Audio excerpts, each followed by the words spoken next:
Grand soir.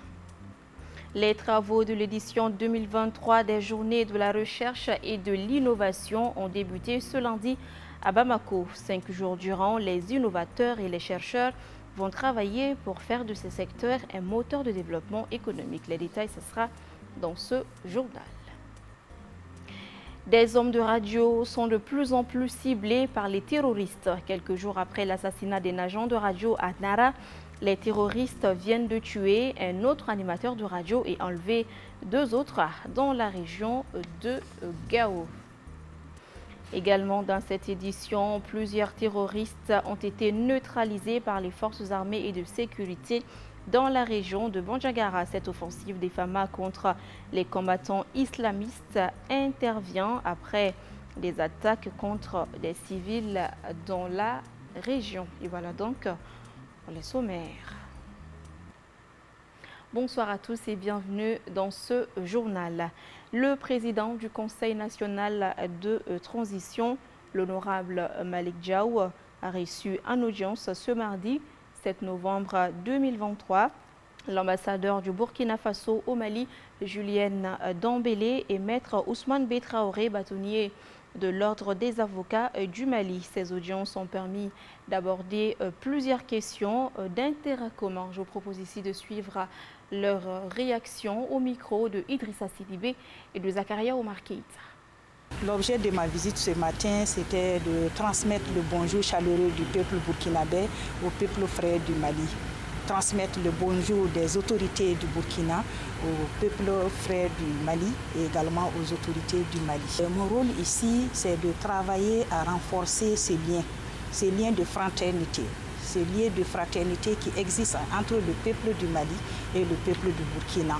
Travailler à renforcer cette cohésion et à travailler à relever les multiples défis qui se présentent à nous. C'est vrai que nous traversons des périodes difficiles, mais nous demeurons optimistes car la bonne dynamique est déjà engagée. Nous avons été reçus par le président du Conseil national de transition, le conseil de l'ordre qui m'accompagne et moi le bâtonnier. Sans être dans la langue des bois, nous avons parlé avec lui des sujets qui intéressent l'ensemble du peuple malien. Au titre de ces sujets, vous aurez déjà remarqué la montée en puissance de l'armée malienne sur le théâtre des opérations, ce qui constitue pour nous une véritable source de fierté. Il fallait qu'on insiste ça auprès du président de la transition pour que les militaires se sentent soutenus par le peuple. Et indépendamment de ça, des sujets d'ordre national, nous avons quand même discuté de certaines choses qui concernent la profession d'avocat. Puisque vous n'êtes pas sans savoir que le président de la transition vient dernièrement de nous faire un accompagnement à hauteur d'un montant assez significatif pour construire la maison de l'avocat.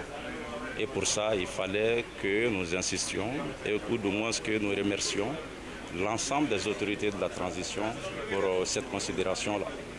Et indépendamment de ça aussi, en principe, les 24 de ce mois, les 24 courants, va atterrir sur la table du CNT 2 textes pénaux, des avant-projets du code pénal et du code de procédure pénale. C'est des textes majeurs. Ces textes participent d'un véritable ancrage démocratique, de la consolidation de l'état de droit et de la protection aussi des libertés publiques et des libertés individuelles. À la lecture de ces textes et l'analyse faite par le Conseil de l'ordre des avocats du Mali, on s'est rendu compte qu'il y a de belles avancées sur certains plans. Mais sur d'autres aussi, il y a des reculs. Les condamnations de la communauté internationale, c'est malheureusement à géométrie variable. Selon que vous êtes faible ou bien selon que vous êtes de l'autre côté, les condamnations pleuvent. Nous en avons parlé. Moi je dis en toute objectivité, l'État a le devoir de communiquer, mais indépendamment de la communication de l'État, le barreau se fera aussi le devoir, tant que c'est nécessaire, je dis bien tant que c'est nécessaire, d'apporter les communications nécessaires. Je vous l'annonçais tout à l'heure dans les titres, les travaux de l'édition 2023 des Journées de la recherche et de l'innovation ont débuté le lundi matin au Centre international de conférence de Bamako. C'était sous le haut patronage de son Excellence le colonel Assimi Goïta, président de la transition, chef de l'État, et sous le parrainage du docteur Choguel Kokala Maïga, Premier ministre, chef du gouvernement. Le thème retenu cette année est « Recherche et innovation technologique au service de la performance de l'économie malienne. Maïmouna Ouedraogo pour le compte-rendu. Quand l'intelligence s'amuse, ça amène la créativité.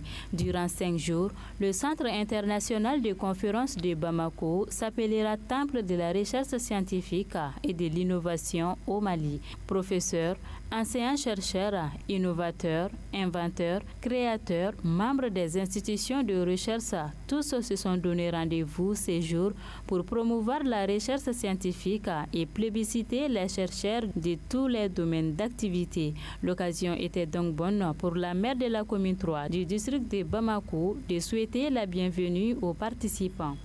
C'est une grande fierté pour nous d'abriter la célébration des journées de la recherche et de l'innovation avec un thème aussi pertinent qu'utile pour un pays comme le nôtre qui est résolument engagé dans la promotion de son développement. Et avec ce projet, vous contribuerez à éloigner nos enfants du chemin de l'exode et de celui des terroristes, mais aussi de la paresse, de l'oisiveté et de toute activité dégradante qui ne rime pas avec nos valeurs sociétales et nos ambitions de Malikoura. Instituées depuis 1987, ces journées sont un véritable créneau pour vulgariser la culture scientifique, a estimé le ministre de l'Enseignement supérieur et de la Recherche scientifique. Cette édition 2023 des Journées de la recherche et de l'innovation fait le pari de porter sur 5 jours la valorisation des résultats de la recherche autour d'un thème porteur. En choisissant de poser les débats autour de la contribution de la recherche et de l'innovation technologique à la performance économique du Mali, le ministère de l'Enseignement supérieur et de la Recherche scientifique a souhaité faire des Journées de la recherche et de l'innovation une occasion de rencontres et d'opportunités. Chercheurs et acteurs technologiques travailleront en communion pour faire des recherches scientifiques le socle d'un véritable développement économique. La recherche est le socle de tout développement endogène. Elle participe de la construction de la notoriété effective d'un État dans le domaine scientifique et à ce titre répondre aux défis de cet État. Dans le contexte actuel qui est le nôtre, je voudrais vous engager à intensifier vos travaux sur les domaines de souveraineté tels que la sécurité alimentaire, la santé, la protection de la biodiversité, l'éducation, la culture et surtout la sécurité. 5 jours durant, la question de la recherche et de l'innovation scientifique sera largement débattue durant ces journées. Une visite des stands suivie des panels ont marqué cette première journée de la recherche et de l'innovation scientifique. Et les travaux de l'Assemblée générale extraordinaire de l'Assemblée des régulateurs de télécommunications de l'Afrique de l'Ouest, ARTAO, ont démarré ce mardi 7 novembre 2023 à Bamako. L'ordre du jour porte sur l'adoption des statuts révisés de l'ARTAO. La cérémonie d'ouverture des travaux était présidée par le ministre de la Communication, de l'économie numérique et de la modernisation de l'administration. Un compte rendu signé à Bassanogo, Zakaria Omar Keïta. C'est dans le souci d'apporter des changements majeurs au niveau de ces textes et de réguler le numérique dans les espaces ouest africains que l'ARTAO a organisé cette Assemblée générale extraordinaire. Pour ce faire, les participants doivent échanger et réfléchir sur l'adoption des statuts révisés de l'ARTAO. Aujourd'hui, nous sommes là. Donc nous pouvons simplement dire que c'est un succès pour l'organisme, mais également pour le Mali aujourd'hui d'avoir réussi à amener les points de vue à un niveau tel ce qu'on est en train de faire aujourd'hui. Donc il faut se féliciter, il faut féliciter tout le monde, accompagner cet organisme dont nous assurons la présidence aujourd'hui parce qu'il est important de faire en sorte que le secteur des télécommunications puisse apporter davantage de choses à nos populations, le bien-être de nos populations. Ce sont des éléments très importants aujourd'hui. Donc voilà grosso modo ce que je peux vous dire très brièvement par rapport aux différents enjeux que nous avons sur place aujourd'hui. Donc faire en sorte que ces statuts soient adoptés et faire en sorte qu'on donne une bonne démarche à suivre à cette organisation. Le ministre de la Communication, de l'Économie numérique et de la modernisation de l'administration a félicité l'autorité malienne de régulation des télécommunications et des postes et ses partenaires pour leurs efforts en faveur du développement du numérique en Afrique de l'Ouest et également les inviter à rester sur cette même dynamique pour relever d'autres défis majeurs. Au moment où nos politiques, nos cadres politiques et réglementaires des télécommunications harmonisés évoluent, il me paraît normal de voir l'ARTAO suivre la même évolution. Chers régulateurs, malgré vos performances, il nous reste encore du chemin à parcourir. Mettez-vous ensemble, agissez de concert pour atteindre les attentes de nos populations. Et j'ose espérer que vos statuts révisés, qui seront adoptés par la présente Assemblée générale extraordinaire, vous donneront les moyens de jouer pleinement votre rôle de régulateur au profit de nos populations. Pour cette Assemblée générale extraordinaire de 2 jours, les participants sont venus de 15 pays d'Afrique de l'Ouest, membres de l'ARTAO.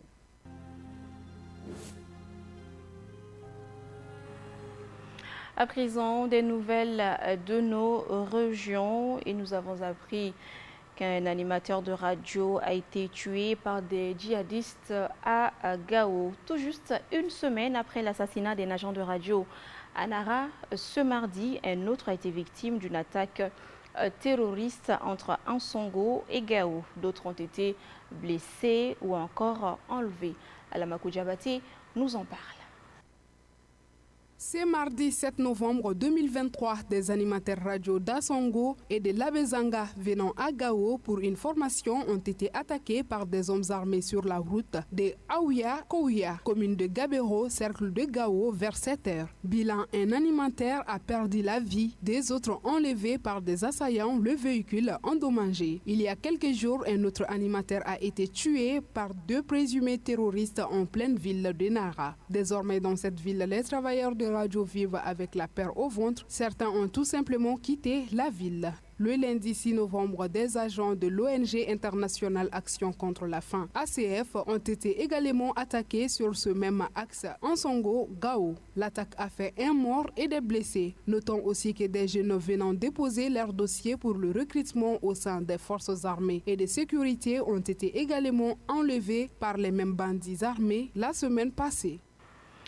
Et cette autre information qui nous émane de nos confrères de Le Pays d'Ogon TV, le village de Fangasokura dans le cercle de Tomignan dans la nouvelle région de San a été la cible d'une attaque terroriste faisant des dégâts énormes. Les terroristes auraient mis le feu au village et emporté au moins 10 chevaux et 5 charrettes. Le pire est que les récoltes qui étaient en cours sont désormais impossibles car les populations ont tout simplement quitté le village pour se réfugier à Ouan. Bandiagara à présent, où les forces armées et de sécurité ont lancé la semaine dernière une vaste offensive contre les combattants islamistes dans la région. Elles ont pu neutraliser plusieurs djihadistes dans la localité de Djangasagoul. Le récit est signé Bakari M. Sidibé. Depuis plusieurs semaines, on assiste à la multiplication des attaques terroristes dans les régions de Mopti et de Bandiagara. Selon différentes sources locales, on a dénombré plusieurs dizaines d'attaques qui ont fait plusieurs victimes. On a déploré aussi des villages incendiés et du bétail emporté. Pour mettre fin à cette spirale infernale, les forces armées et de sécurité ont lancé la semaine dernière une vaste opération contre les forces du mal. Le week-end, les populations locales ont salué les résultats obtenus par les FAMA dans la région de Bandiagara, précisément le village de Djangasago. Les forces armées maliennes ont fait subir aux terroristes de lourdes pertes. Plusieurs dizaines de combattants djihadistes ont été neutralisés et d'autres faits prisonniers ainsi que des armements récupérés. Les opérations seraient toujours en cours pour sécuriser les récoltes car les forces du mal y mettent très souvent du feu.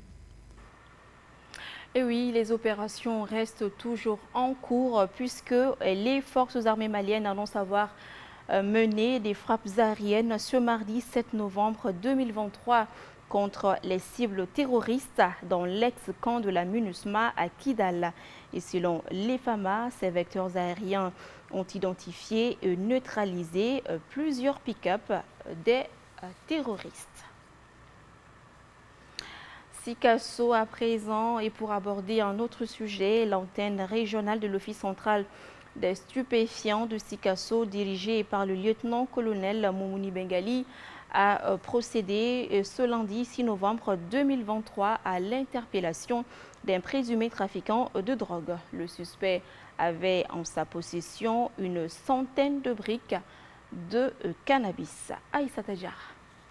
L'Office central des stupéfiants, à travers son antenne régionale, a une fois de plus frappé fort, informé sur une grande quantité de drogue qui venait d'être introduite dans la ville de Sikasso par un réseau de trafic de stupéfiants opérant entre certains pays frontaliers du Mali. L'antenne régionale de l'OCS de Sikasso a aussitôt lancé une opération minutieusement préparée le lundi 6 novembre 2023. Sur les lieux, les éléments du lieutenant-colonel Moumouni Bengali ont interpellé un individu en possession d'une centaine de briques de cannabis. Avant cette belle moisson, informe notre source, plusieurs kilogrammes de cannabis ont été saisis sur la même place. Il a aussitôt saisi cette occasion pour expliquer les conséquences néfastes de la consommation des stupéfiants dans notre société et inviter la population à plus de collaboration avec les éléments de l'OCS pour gagner ce combat. Cakɛda min ɲɛsinen no ɲɛnaminimafɛnw kɛlɛli la ka kɛɲɛ n'u ka bolofara min bɛ Sikasso marabolo la olu la. Et nous refermons cette édition par cette triste nouvelle. Madani Touré, dit Blaise, ancien footballeur et retraité de la Société malienne d'import-export Somiex, musicien et père de notre collègue réalisatrice Awa Tafili Touré, nous a quittés à jamais. Le décès est survenu ce lundi 6 novembre 2023 à l'âge de 77 ans des suites d'une courte maladie. Il a été accompagné par les siens à sa dernière demeure aujourd'hui mardi 7 novembre 2023. Lassine Jakité. Issu des familles fondatrices de Bamako, Madani Touré-Di Blaise a consacré sa vie au rayonnement de la patrie à travers diverses activités. Frères, sœurs, enfants, collègues, tous retiennent de lui de beaux souvenirs. Son parcours a été un parcours exceptionnel. C'est quelqu'un qui a toujours rassemblé les enfants de la famille. C'est quelqu'un qui était disponible pour tout le monde. Il était sociable, généreux. Et il était à la disposition de tout le monde, de toute la famille. Donc nous venons de perdre un papa, un grand-père et puis un bon grand frère, vraiment qui a toujours su rassembler les enfants de la même communauté. Donc nous prions encore une fois pour le repos éternel de son âme. Mes relations avec lui, c'était plus que fraternel même. Il nous donnait des conseils, il a essayé de nous lier, de tisser les liens entre nous. De nous entendre, vraiment, ça, les mots me manquent, quoi. Les mots me manquent, voilà. C'est plus qu'un frère pour moi. Il est plus qu'un frère pour moi. Je peux dire c'est un père aujourd'hui. Alaka darosma, alaka frajong nanduka, alaka mega saraka boy, alaka sayaka malafia. Madani Touré-Di Blaise repose désormais au cimetière de Amdalaï, laissant derrière lui des enfants et des petits-enfants inconsolables. Dors en paix, Blaise. Puisse Dieu l'accueillir dans son paradis. Et c'est ce qui met fin à ce journal. Grand merci à vous de l'avoir suivi. Merci à tous ceux qui ont contribué à sa réalisation. À demain, même heure, même chaîne.